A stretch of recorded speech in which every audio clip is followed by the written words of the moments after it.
Thank you, everybody, for coming to the Aaron Torres Podcast YouTube page. I do have one quick favor before we get to the video that you came here for, and that is very simply this. You see that little red subscribe button below this video? Go ahead, smash that subscribe button.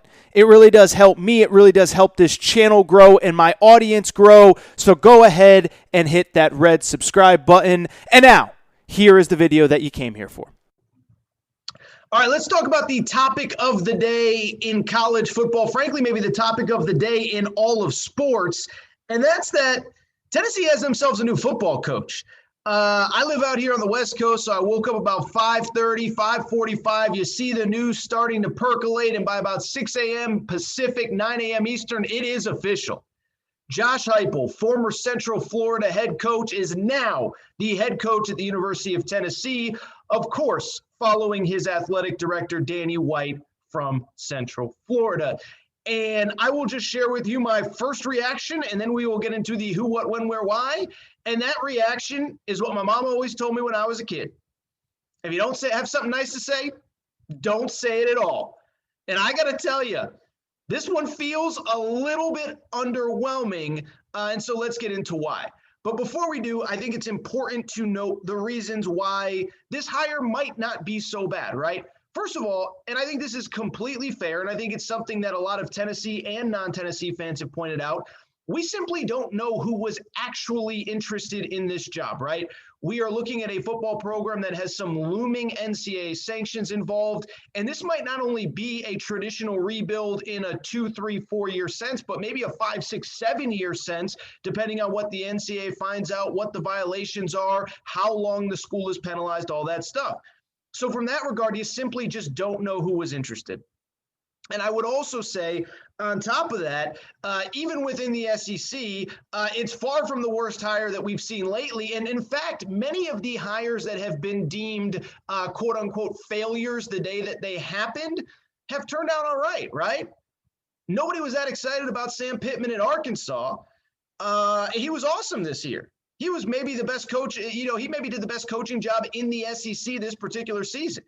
Eli Drinkowitz at Missouri did not have the resume that Josh Heupel has right now. He had a pretty good first year at Missouri. Shane Beamer, first-year head coach next year at South Carolina, doesn't have the resume that Josh Heupel has. I would say Brian Harsin's maybe a little bit above Josh Heupel because he not only inherited a good program, but really continued to have success for a 6-7 year period. But Brian Harsin isn't exactly a significantly better hire than Josh Heupel. So in that regard, if you're excited about Josh Heupel, I get it. I'll also say this. For a Tennessee football program that has struggled to move the ball or have anything resembling an exciting offense, I can promise you, at the very least, you will be entertaining on the offensive side of the football.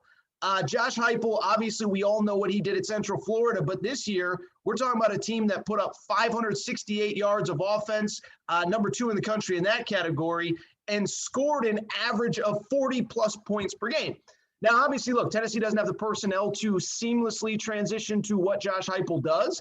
But at the same time, I think the days of playing 3 quarterbacks in a single game like Jeremy Pruitt did at Vanderbilt, I think those days are over. I think you're going to play fast. I think you're going to play aggressive. I do think from a recruiting perspective, especially in the transfer portal world, even though you might not get those 5 stars out of high school because of looming NCAA sanctions, I do think there's going to be some quarterbacks, some wide receivers, some tight ends, some running backs who are really interested in potentially coming to Tennessee for a year through the transfer portal to hopefully elevate their draft stock, elevate their stats, whatever, come to a modernized offense. So in those regards, I do like this hire from Tennessee. But I also think we have to look at it from the other side and the thoughts that I have as to why it might not work. I think, first of all, I think it's completely fair to say that while Josh Heupel did have success, took UCF to a Fiesta Bowl in his first year, won 10 games in his second year, it was largely based on the foundation that Scott Frost built, right? Every new hire, every new head coach, you have to evaluate him not just on what he's done, but on what he inherited. And guess what? Josh Heupel inherited about as good of a situation as you can at the Group of 5 level.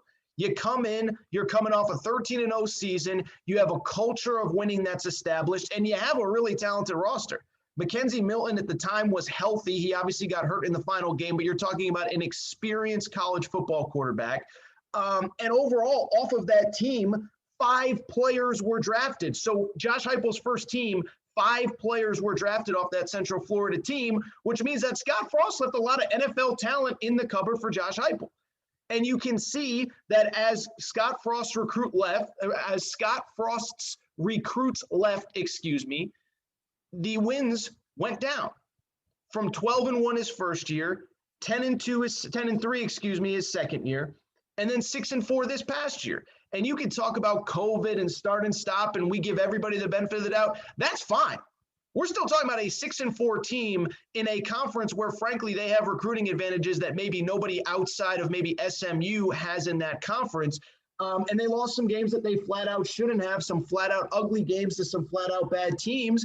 And it's clear that this was a program that appeared, at least on the surface, to be trending in the wrong direction.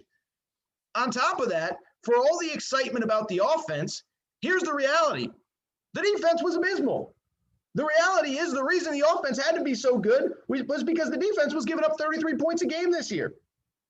Overall, in terms of total yardage, they ranked 123rd nationally out of 127 teams that played college football this year. Not ideal. And how about this? This is the part that would concern me if I was a Tennessee fan. The defense, maybe you can fix under Kevin Steele, right? You assume you keep Kevin Steele, maybe he gets things rolling in the right direction on defense. I got to worry about Kevin Steele stabbing you in the back, but that's another conversation for another day. But assuming that Kevin Steele stays, the defense may be able to be improved upon based on what we saw last season from a Josh Heupel defense and, of course, based on what we saw from Tennessee. But the bigger concern to me is this. Central Florida ranked 125th out of 127 teams in penalties. And the 2 teams that were ranked below them only played a couple games. They were in the MAC. And so you talk about a team that was routinely, and I watched a lot of their games, frankly, I bet on a lot of their games, routinely one of the most undisciplined teams in college football. That's something that is a direct reflection of coaching.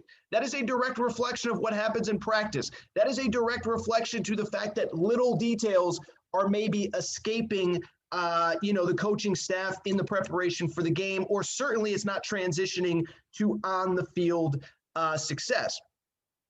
But what I would also say is that the reason that I just don't like this hire, that I can't get excited, is because it does feel like this is another Tennessee head coaching search that was hijacked by an outside influence, okay? Because we know the history of Tennessee football, even just recently. Like, forget, everything that's happened over the last 12, 13 years since Phil Fulmer left, as head coach, obviously not as AD. But when you think about what happens at Tennessee and what can only happen at Tennessee, I mean, look, just go back to the Greg Schiano stuff, right? I defended Tennessee fans for their frustration on that day, and it wasn't because I thought that Greg Schiano shouldn't be the head coach. I mean, I didn't think he should be, but the reason that I wasn't excited was because it was clear that a real search hadn't been done. It wasn't that you hired Greg Schiano. It was how you got through that process where it was clear that you didn't even try to interview anybody else. Doesn't this kind of feel like the same thing? Doesn't it kind of feel like Danny White came in and wanted his guy all along and wasn't going to give a fair shake to anybody else? Maybe I'm completely making this up, but maybe I'm not, because Danny White was hired on Friday. Danny White had his press conference on Friday.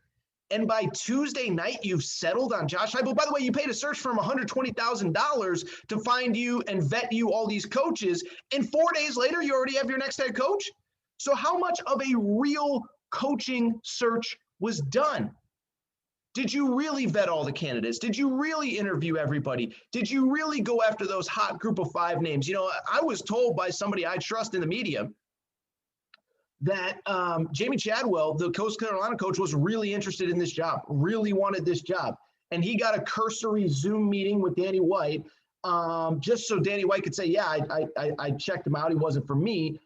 I can't definitively confirm that that's true. But definitively, what I would tell you is, can you really vet every single candidate that may be interested in this job over the course of essentially 72 hours, Saturday, Sunday, Monday, because Tuesday you settled on Josh Heupel? look, I know you weren't going to get James Franklin. It was a sexy name, and you weren't probably going to get PJ Fleck, and it was a sexy name. But there were guys out there that were interested in this job. I'm positive of it. Not just this Jamie Chadwell stuff, but real big names.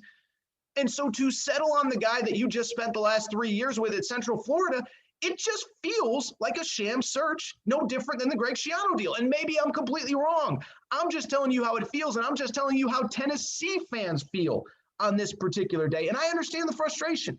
I understand the frustration as you look around the rest of the conference, and it appears as though maybe every school didn't get the guy that they wanted, but man, did they dig under every rock to try to find that guy. Some of them got the guy they wanted for sure. Dan Mullen at Florida, Jimbo Fisher at Texas A&M.